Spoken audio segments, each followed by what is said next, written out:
గౌతమ్ గారు నమస్తే సార్. నమస్తే అండి. గౌతమ్ గారు, బిఆర్ నాయుడు ఈయన టీటీడీ చైర్మన్ అయినప్పుడు అందరికి కూడా మనందరికీ ఎవరికి పెద్ద ఆశ్చర్యం లేదు, ఎందుకంటే అంత ఎక్స్పెక్ట్ చేశాం కాబట్టి. కాకపోతే అవును. ఆయన తర్వాత చెప్పిన ఇంటర్వ్యూలో అరే ఇతనికి రాజకీయంగా కూడా ఇంత అసోసియేషన్ ఉందా, ఇంతమంది ఆయనకు అనుబంధం ఉందా అని చెప్పి మనకు తెలుస్తా ఉంది. కానీ ఉమ్. చాలా సర్ప్రైజింగ్ గా అండ్ వింతగా ఉంది ఏంటంటే సార్, నేను ఇన్నాళ్ళు ఎప్పుడు ఏ టీటీ చైర్మన్ ని చూడలేదు మరి. ఈయన టీవీ 5 చైర్మన్ అవటం వల్ల లేకపోతే సోషల్ మీడియా ప్రభావం వల్ల మనం ఎక్కువ చూస్తున్నామో నాకు తెలియదు కానీ ఈయన కలవని రాజకీయ నాయకుడు లేడు, ఈయన కలవని పారిశ్రామికవేత్త లేడు అన్నట్టు తయారైంది అనమాట. ఒక పక్కన చూస్తే తలసాని శ్రీనివాస్ యాదవ్ కలుస్తాడు, హరీష్ రావుని కలుస్తాడు, కేటీఆర్ వెళ్ళి ఈయన కలుస్తాడు, అటు మళ్ళా ఏబిఎన్ రాధాకృష్ణ గారిని కలుస్తారు. అలా ప్రతి సెలబ్రిటీని కలుస్తా ఉన్నాడు, అలాగే ప్రతి ఇన్ఫ్లుయెన్షియల్ పర్సన్ కలుస్తా ఉన్నాడు. ఏంటి సార్ అసలు ఎందుకు ఈయన ఇంతమందిని కలవాల్సి వస్తుంది? అండ్ ఎస్పెషల్లీ చాలా మంది కంప్లైంట్ చేసేది అంటే తెలుగుదేశం వాళ్ళు ఈయన తలసాని శ్రీనివాస్ యాదవ్ని కలవాల్సిన పరిస్థితి ఏముంది?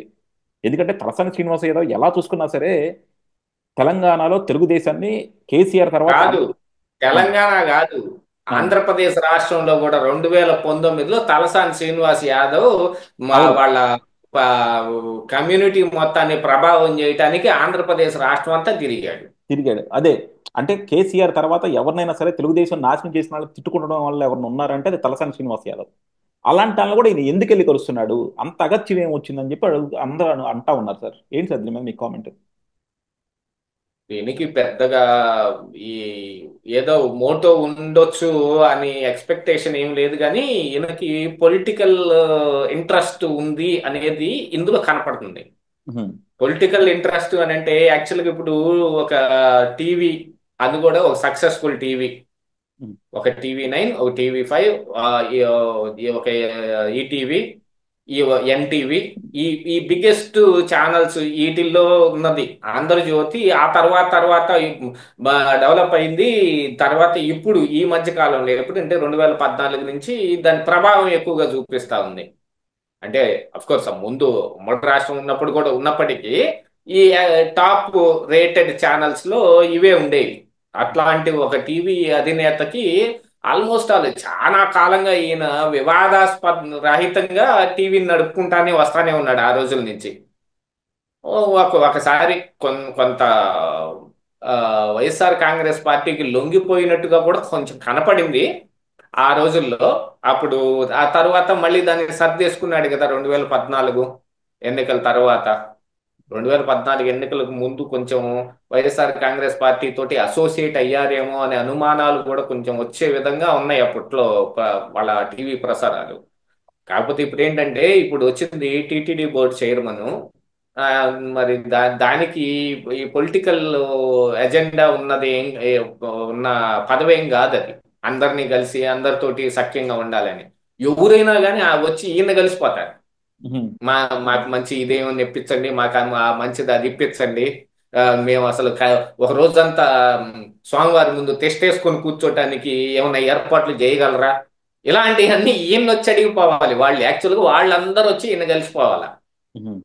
ఈయన వెళ్ళి కలవాల్సిన పని లేదు. కాకపోతే ఏంటంటే ఈయన ఒక ఒక ప్రయత్నం ఏం కనపడుతుంది ఏంటంటే అజాత శత్రువు, శత్రువులే లేనివాడు అని అనిపించుకోవాలి అని బిఆర్ నాయుడులో ఎక్కడో చిన్న కోరిక ఉందేమో అనే ఒక ఇది కనపడతా ఉంది.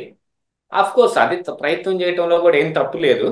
అటు టిఆర్ఎస్ పార్టీ తోటి అనుబంధమైన, ఇటు టీడీపీ పార్టీ తోటి అనుబంధమైన, లేదు మిగతా మీడియా పర్సన్స్ తోటి ఎందుకు మహాన్యూస్ వంశీని కలిశాడు, మరి ఏబిఎన్ రాధాకృష్ణని, వీళ్ళందరినీ కూడా కలిశాడు కదా. అదేం పొలిటికల్ మోటివేటెడ్ ఈ కాదు కదా అవన్నీ. అదే కాకపోతే ఈయనకి ఏంటంటే వాళ్ళని కలిస్తే ఏంటంటే వాళ్ళంతా కొలీగ్స్ కాబట్టి, అంటే వాళ్ళు డిఫరెంట్ ఛానల్స్ అయినా సరే అంతా కూడా ఒకే దాంట్లో ఉన్నారు కాబట్టి కలిశారు, వాళ్ళ మధ్య ఒక రిలేషన్ ఉందనుకుంటాం. కానీ ఇంతమంది రాజకీయ నాయకుల్ని, అది కూడా రాజకీయ నాయకుల్ని ఎవరిని, అటు కేటీఆర్ని కలుస్తున్నాడు, ఇటు ఆ, మళ్ళా రేవంత్ రెడ్డిని కలుస్తున్నాడు, అటు హరీష్ రావుని కలుస్తున్నాడు, ఇటు మళ్ళా తలసాని శ్రీనివాసరావుని కలుస్తున్నాడు. అలా అందరినీ ఒక్కరినే కాదని కాదు. అసలు నీకు ఇచ్చిన పదవి ఏంటి? టీటీడీ చైర్మన్ గా. సో అక్కడ ప్రక్షాళన చేయాల్సింది చాలా ఉంది, అక్కడ ఐడెంటిఫై చేయాల్సినవి చాలా ఉన్నాయి. అలాంటివి వదిలేసి ఈ రాజకీయ నాయకులు ఎక్కే గడప దిగే గడప ఏంటని చెప్పి సోషల్ మీడియాలో జనాలు అందరూ హోరెత్తున్నారు అనమాట. ఎత్తొచ్చు అంటే ఈ ఈ టైప్ ఆఫ్ ఒక ఎజెండా ఎజెండా ఏదైతే ఉందో దాంట్లో పొలిటికల్ ఇంట్రెస్ట్ అయితే కనపడతా ఉంది. దాంతో పాటుగా ఏంటంటే అజాత శత్రువు అనిపించుకోవాలి, అందరితోటి మంచిగా ఉండాలి అనే ఒక మోటోని ఎక్కువగా కనిపిస్తుంది ఇందులో. ఉహు. దాంతో పాటు ఏంటంటే ఇప్పుడున్న పరిస్థితుల ప్రకారంగా టిఆర్ఎస్ పార్టీ అంటే బీజేపీ బి టీమేగా. అంతేగా. ఆ. బీజేపీ అని అంటే మళ్ళీ ఇప్పుడు టీడీపీ జనసేన బీజేపీల కూటమేగా. ఈ భవిష్యత్తులో ఇదంతా కూటమవుద్దేమో, అది చూడండి.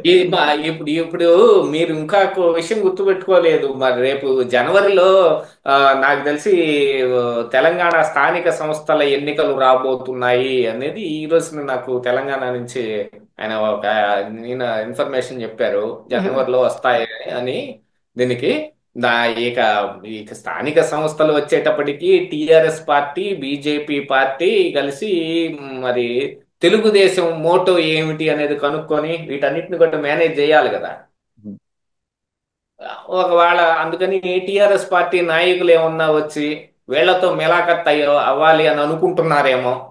ఎందుకంటే గత సార్వత్రిక ఎన్నికల్లో బీఆర్ఎస్ పార్టీకి ఒక్క సీటు కూడా రాకపోవటం వెనకున్న అసలు రహస్యం ఏంటనేది అందరూ కుండబద్దలు కొట్టి మరీ చెబుతున్నారు.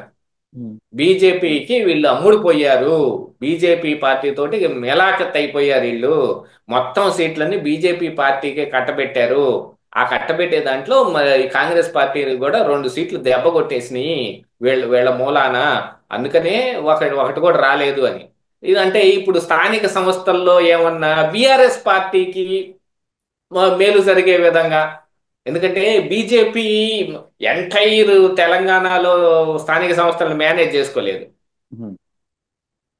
ఏ జిహెచ్ఎంసియో ఇట్లాంటిది కొన్ని ప్రతిష్టాత్మక అయితే వాటిని కొంచెం చేయగలుగుతుంది కానీ ఇప్పుడు స్థానిక సంస్థల్లో బలంగా ఉండటం కోసం బీఆర్ఎస్ ప్రయత్నాలు చేస్తా ఈ ఏ ఆ సంకేతాలు ఏమన్నా పంపించాలి అని అనుకోండి, వేరే ఎవరిని కలిసినా అవి బయటపడిపోతాయి. ఇప్పుడు మరి ఏమన్నా బిఆర్ నాయుడు గారిని కలిస్తే ఆయన ద్వారా ఏమన్నా సఖ్యం కుదిరే అవకాశం ఉందేమో అని ప్రయత్నం చేస్తున్నారేమో. అలా కూడా కలిసి ఉండొచ్చు.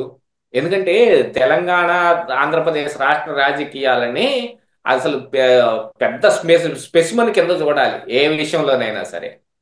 గతంలో 151 సీట్లు జగన్మోహన్ రెడ్డికి ఎందుకు వచ్చినాయి, ఆ జగన్మోహన్ రెడ్డి 11కు పడిపోతే అసలు 164 సీట్లు ఈ కూటమికి ఎందుకు వచ్చినాయి అనే దాని దగ్గర 2 దఫాలుగా కేసీఆర్ ని అంత రేంజ్ లో ఎందుకు వాళ్ళకి పట్టం కట్టబెట్టారు. ఆ తరువాత రేవంత్ రెడ్డి కాంగ్రెస్ పార్టీకి ఎలా గెలుపు వచ్చింది.